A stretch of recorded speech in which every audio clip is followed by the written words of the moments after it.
નમસ્કાર દોસ્તો, શાંતિશ્રમ ન્યૂઝમાં આપનું સ્વાગત છે। વિધાનસભાની પેટા ચૂંટણીના ભાજપ કોંગ્રેસના ઉમેદવારો સ્વરૂપજી ઠાકોર અને ગુલાબસિંહ રાજપૂતના મોરીખા ગામમાં પહોંચ્યા હતા। ભાજપ ઉમેદવાર સ્વરૂપજી ઠાકોરે કોંગ્રેસ ઉમેદવાર ગુલાબસિંહ રાજપૂતને હાથ મિલાવવા હાથ લંબાવ્યો, પણ કોંગ્રેસ ઉમેદવારે હાથ મિલાવ્યો ન હતો। બંને સામસામે હાથ જોડી રામ રામ કર્યા હતા। ગુલાબસિંહ ગુલાબ ખીલશે કઈ હરખાતા નજરે પડ્યા હતા। ગુલાબસિંહે કહ્યું કે ત્રીજી વખત વાવમાં હેટ્રિક થશે। વિધાનસભા વિસ્તારમાં જિલ્લા ચૂંટણી વિભાગ તરફથી વાવ પોલીસ સ્ટેશન પ્રાથમિક શાળા ખાતે બૂથ નંબર 7 ને આદર્શ મતદાન મથક તરીકે ઊભું કરાયું હતું। જિલ્લા ચૂંટણી અધિકારી શ્રી મિહિર પટેલે આ મતદાન મથકની મુલાકાત લઈ અને તમામ સ્થિતિનું નિરીક્ષણ કર્યું હતું। આ પ્રસંગે જિલ્લા ચૂંટણી અધિકારી શ્રી મિહિર પટેલે જણાવ્યું હતું કે સમગ્ર વાવ વિધાનસભા વિસ્તારમાં શાંતિપૂર્વક અને ઉત્સાહભર્યા વાતાવરણમાં મતદાન ચાલી રહ્યું છે। લોકો લોકશાહીના પવિત્ર પર્વમાં સહભાગી થઈ રહ્યા છે। તેમણે સુઈગામ, વાવ અને ભાખર તાલુકાના તમામ મતદારોને બહોળી સંખ્યામાં મતદાન કરવા અપીલ કરી હતી। થરાદ શહેરી વિસ્તારના ચામુંડાનગર વોર્ડ નંબર 6 માં આવેલી આંગણવાડી નંબર 24 ના કમ્પાઉન્ડ વોલ વરંડામાં છેલ્લા કેટલાક સમયથી ભૂગર્ભ ગટરનું ગંદુ પાણી 2 થી 3 ફૂટ જેટલું ભરાયેલું હોવાથી આંગણવાડી સંચાલિકા નાના ભૂલકાઓ સહિત આજુબાજુના રહીશો ત્રાહિમામ પોકારી ઉઠ્યા છે। દુર્ગંધ મારતા ગંદા પાણીનો સંગ્રહ રહેતા મચ્છરોનું ઉપદ્રવ વધી જતા આંગણવાડી આવતા બાળકોને મેલેરિયા, ડેન્ગ્યુ જેવા રોગો થઈ શકે તેમ છે। તેમજ દુર્ગંધના લીધે આંગણવાડી ખાતે બાળકોને મૂકવા માટે આવતા વાલીઓ મોઢે ડૂચા મારવા પડે છે તેવું જણાવી રહ્યા છે અને અમારા બાળકોને આરોગ્ય માટે મોટો ખતરો છે, જેથી નગરપાલિકાને વારંવાર લેખિત તેમજ મૌખિક રજૂઆત કરવા છતાં પાલિકા તંત્ર આ બાબતે કોઈ ધ્યાન પર લેતું નથી, જેથી પાલિકા સામે રહીશો અનેક પ્રકારના સવાલો કરી રહ્યા છે।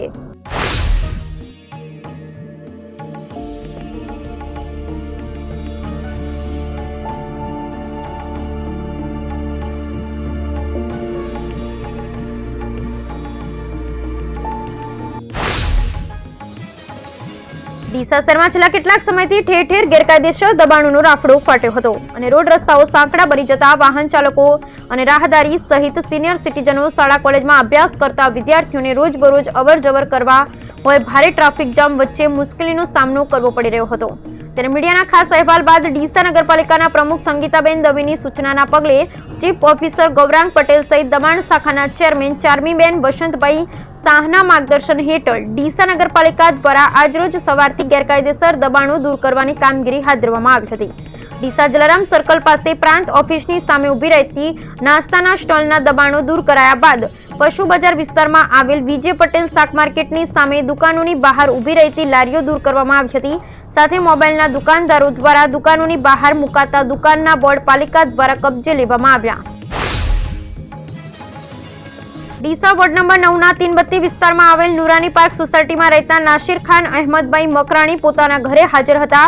તે દરમિયાન રાત્રિના સમય 4 જેટલા લોકો આવી વસીમને કેમ માર્યો તેમ કહી ઉગ્ર બોલાચાલી થતા ભૂંડી ગાળો બોલી ઘરની બહાર પડેલ રિક્ષામાં તોડફોડ કરી હતી અને જાનથી મારી નાખવાની ધમકી આપતા ફરિયાદીએ ડીસા દક્ષિણ પોલીસ સ્ટેશનમાં સફદર ફેઝાન અનુ અને વોર્ડ નંબર 9 ની પેટા ચૂંટણીમાં જીતેલા કોંગ્રેસના સભ્ય ઇમરાનભાઈ કોપરેટર સામે દક્ષિણ પોલીસ સ્ટેશનમાં ફરિયાદ નોંધવામાં પામી છે, જેને લઈ સમગ્ર વોર્ડ નંબર 9 ના વિસ્તારમાં ચકચાર મચી જવી પામી છે।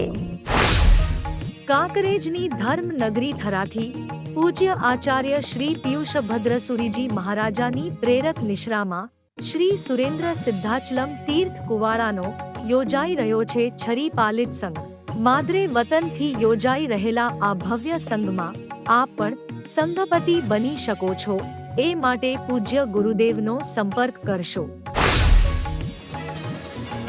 હાલ તબક્કે શિયાળાની ઋતુ શરૂ થઈ ગઈ છે ને ખેડૂતો રવિ પાક માટેની તૈયારીમાં લાગી ગયા છે। ત્યારે દાંતા તાલુકા મહત્તમ આદિવાસી વિસ્તાર અને ભૌગોલિક પરિસ્થિતિ ઢાળ-ઢોળાવવાળી છે, જે આદિવાસી લોકો મહત્તમ ખેતીવાડીના વ્યવસાય સાથે સંકળાયેલા છે। ત્યારે એક બાજુ વાવેતર શરૂ થઈ ચૂક્યું છે, ત્યારે ખેડૂતોને ડીએપી ખાતર મળી નથી રહ્યું અને સમગ્ર દાંતા તાલુકામાં ખાતરના ડીપી એકમાત્ર દાંતા ખાતે આવેલો છે, જ્યાં ડીએપી ખાતરની ભારે અછત વર્તાઈ રહી છે। એટલું જ નહીં, ખેડૂતોને પૂરતા પ્રમાણમાં બિયારણ પણ નથી મળી રહ્યા હોવાની બુમરાણ ઉઠવા પામી છે। હાલ તબક્કે ખેડૂતો વારંવાર ખાતર માટે સાંતા ભાડું ખેંચી અને પક્કા ખાઈ રહ્યા છે, પણ ડેપોમાંથી આજે આવશે કે કાલે આવશે તેવા ગલ્લા તલ્લા કરી રહ્યા છે। જોકે હાલ તબક્કે ખાતરના ડેપોમાં એકમાત્ર યુરિયાનો મોટો જથ્થો પરબાયેલો પડ્યો છે। ત્યારે ખેડૂતને ડીએપી ખાતરની મોટી માંગ છે, જે મળી નથી રહ્યું, જેને લઈ સીઝન નીકળી ન જાય તે પહેલા સરકાર પૂરતા પ્રમાણમાં બિયારણ અને ખાતરનો જથ્થો પૂરી પાડે તેવી માંગ કરાઈ રહી છે। જો ખેડૂતોને સમયસર ખાતર નહીં મળે તો આ રવિ પાકની સાથે આવનાર ઉનાળુ સિઝનનો પાક મેળવવામાં ભારે મુશ્કેલીનો સામનો કરવો પડશે તેમ ખેડૂતો જણાવી રહ્યા છે. સુઈગામના બેણપ ગામમાં છેલ્લી ઘડીએ મતદારોએ સાંજના સમયે મોટી સંખ્યામાં જોવા મળ્યા અને મતદાન કર્યું. વાવ ખાતે આદર્શ મતદાન મથકની બપોર બાદ મતદાન આપણો અધિકાર માનીને 85 વર્ષીય ઓખીબેન પાઇપની વોકરના ટેકાના સહારે મતદાન કરવા આવ્યા હતા. વાવ વિધાનસભા પેટા ચૂંટણીનું આજે મતદાન થઈ રહ્યું છે. વહેલી સવારે 7 વાગ્યાથી 5 વાગ્યા સુધી 10 કલાકમાં 67.13% વોટિંગ થયું. IPL 2025ની મેગા હરાજી પહેલા ગુજરાત ટાઇટન્સે એક મહત્વપૂર્ણ નિર્ણય લીધો છે.